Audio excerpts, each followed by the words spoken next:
Hi. I want to talk to you guys today about the Rams, the Chargers, USC, and Domino's. You see, sometimes you have to wait months while the guy is assembling everything in order to get that little fun of watching the dominoes fall. Over the weekend, two newspapers went through reams of court documents that now give us explanations as to how the Rams secretly assembled their return to St. Louis, which almost led to the St. Louis Chargers? Or even weirder, the Raiders moving to St. Louis and completely rebranding themselves. And finally, in a different story, we now know why five-star recruit wide receiver Bru McCoy, who if he were there, USC's offense would be insane, really had no choice but to leave the school and to transfer to Tennessee. Hi, I'm James. This is your daily dose of sports and snark for the greatest sports city in the world, Los Angeles. This is Faithful Angelenos. It's a terrific day out. I can't wait to finish this so I can go out and enjoy the sun. But we've been doing broadcasts for 3 months, so yes, you guys are a priority. If you like the content we've been putting out for the last 3 months, by all means, clickety-clack the like button. Clickety-clack the subscribe button. There's a notifications bell. Hit that. We put out new videos every day between 9 and 10 a.m. It'll let you know it's there. Sharing is caring. Let people know we exist. And yes, comments. For I am no deity. If I did, I would have been able to tell you about this stuff months ago. Quick look at the scoreboard and the notes before we get to the main topics. The Dodgers, they snapped their losing streak. Gavin Lux with a walk-off two-run double. The Dodgers overcome the Phillies 5-4. They are still tied for first place with the Padres even after that disastrous last week. Tonight, the Dodgers will play Arizona at 7 p.m. That's Tony Gonsolin taking the mound for L.A. and Madison Bumgarner for Arizona. Also, a quick little note about yesterday's game. Michael Grove, the starting pitcher for their LA. That's the first time Andrew Friedman has promoted a pitcher from AA to the bigs. Whether he was with LA or running the show for the Tampa Bay Rays, he doesn't do it. But this is a desperate time, which obviously calls for desperate measures. And give Grove credit for battling as hard as he did.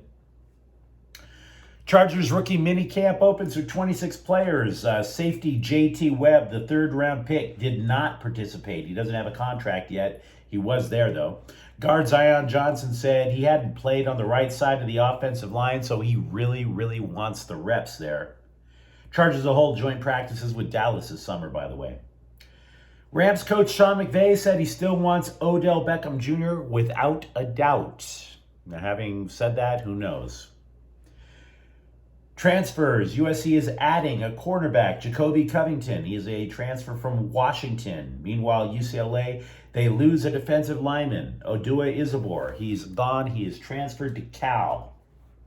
Now, I must say that the articles that I've read on Sunday, they weren't exactly like Watergate level, right? But they did at least restore a little bit of my faith in American journalism. Just a little. I mean, trust me, that faith is going to vanish the moment I turn on MSNBC or Fox. I get it, but Ryan Kartje, if that's how he pronounced his name, of the LA Times, he pored over court documents regarding Bru McCoy. Now, Bru McCoy is a former five-star recruit who chose USC, but the guy eventually transferred to Texas, comes back to USC, and then he winds up getting barred from campus in a really ugly domestic dispute thing.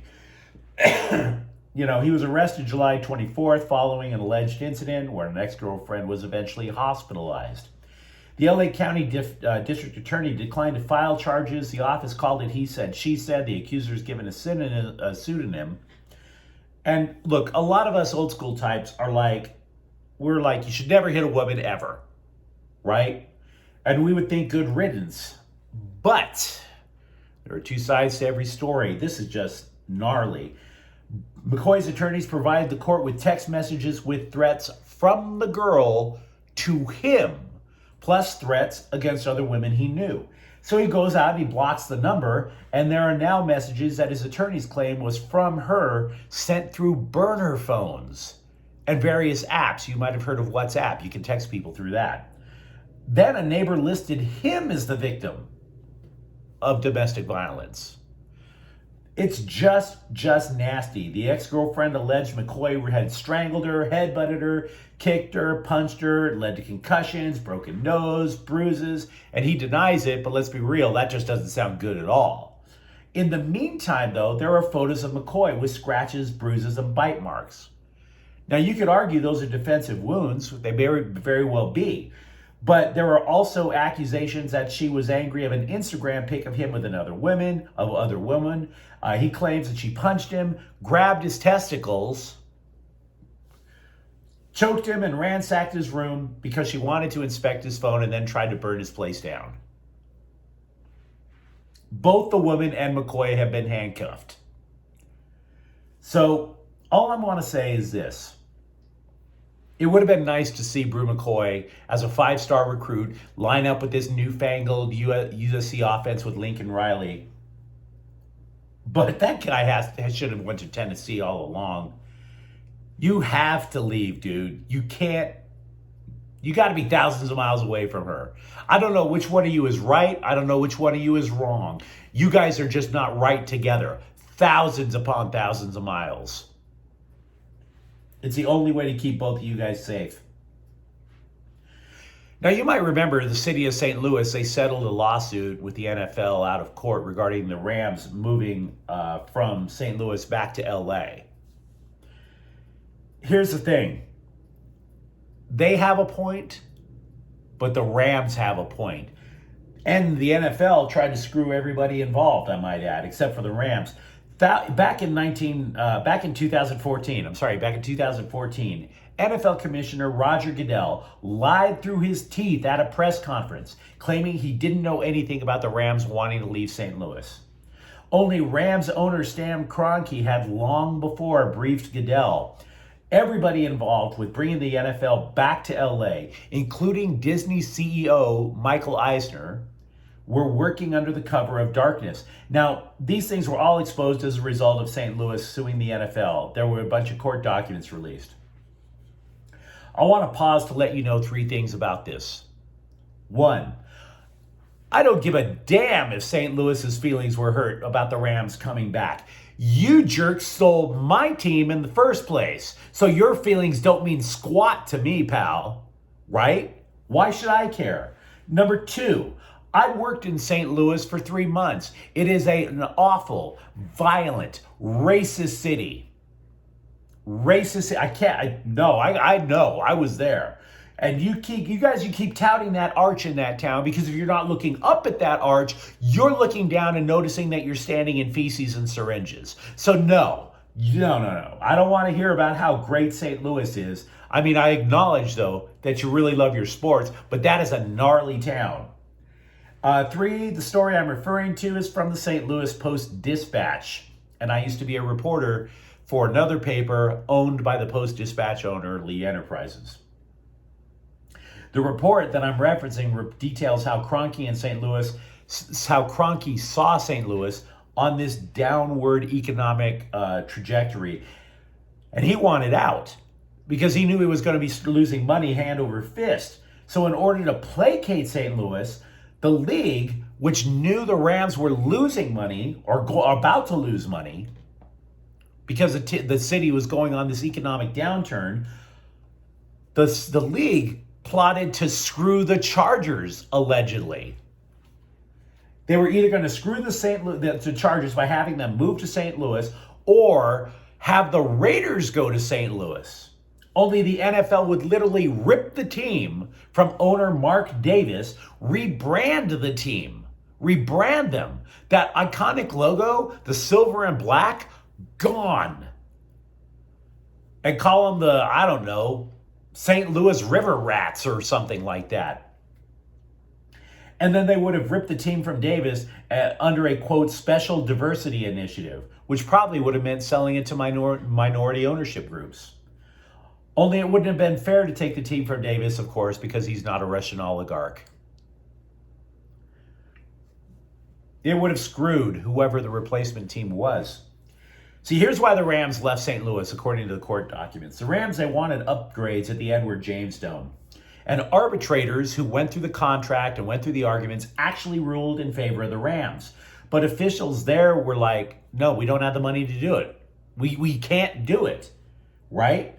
So Kroenke's people were like, okay, we're out. They didn't say it, but Kroenke put the wheels in motion. And Kroenke's people then lied to St. Louis. They were like, yeah, we bought Hollywood Park, but no, we're not building a stadium there. We just like investing in real estate. And St. Louis knew they were being lied to. So what did they do? They lied right back. They were like, oh yeah, we're going to build a new stadium on the banks of the Mississippi River. And that talk never went anywhere. They were never going to do that. You see, the St. Louis in 1995, the one that moved from LA to St. Louis back when the Rams did, that city, they had money. Now it's economically gutted. The big business, they're gone. And I know this because I've been there. So both Kroenke and St. Louis were lying through their teeth. By the way, side note, Bengals owner Mike Brown was against the move back to LA all the time. So if you're a Rams fan, you need to be overjoyed that you skunked the Bengals in a stadium that wasn't supposed to be in existence in the first place. You took the Lombardi trophy from the owner who wanted to make sure you never came back to LA. So yeah, Cincinnati, chew on that. So yeah, this is a pretty crazy case of people lying to each other over billions of dollars. Billions. And in the process, to satisfy one billionaire, they were potentially going to screw another team in order to keep St. Louis from suing.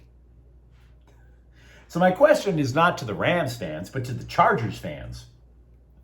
I've seen the numbers on my channel. I know a number of you Charger fans have followed the team from San Diego to LA. But would you have followed them if they were the St. Louis Chargers? For that matter, how badly would the Chargers have been screwed had they moved to St. Louis? Look, Qualcomm Stadium is horrible. I've been there. I've been there for Chargers and Padres games. It's a bad stadium. But if the NFL had convinced them to move to St. Louis, the Chargers would have been playing at Qualcomm in a ghetto with a roof over it. That's even worse. So how badly would the Chargers have been screwed if they had moved to St. Louis? We have no idea how close it came to pass. Now, understand, back then I would have approved of it. But now that I've been to St. Louis, the Chargers, they avoided a major disaster there. St. Louis was broke then. I'd argue it's broke now. Final question, though. Final question for Charger fans. There is a lawsuit from people in San Diego seeking damages from the NFL in the same manner that St. Louis did. Now, St. Louis settled out of court for $790 million. Here's the thing. The NFL is really vindictive. I don't see a broke city like St. Louis getting a third shot at an NFL team. So if you're from San Diego, you do realize this lawsuit could keep you from getting a replacement team for the Chargers, right? You do realize that because you still don't have a stadium or plans for a stadium. Are you really going to give the middle finger to the NFL? Because you're not getting the Chargers back. That lawsuit's not going to lead to that result. And you're not going to get a new stadium either. Not through that way. So you tell me what you guys think. Billionaires just screwing each other over. Craziness. Now, if you enjoyed today's episode, then by all means, like and subscribe to Faithful Angelenos. Like I said, we're trying to build something here. We love watching you come on in. We'll be back tomorrow. I'm James. Faithful Angelenos is a Kian Cortel Queso production. Take care. Bye-bye.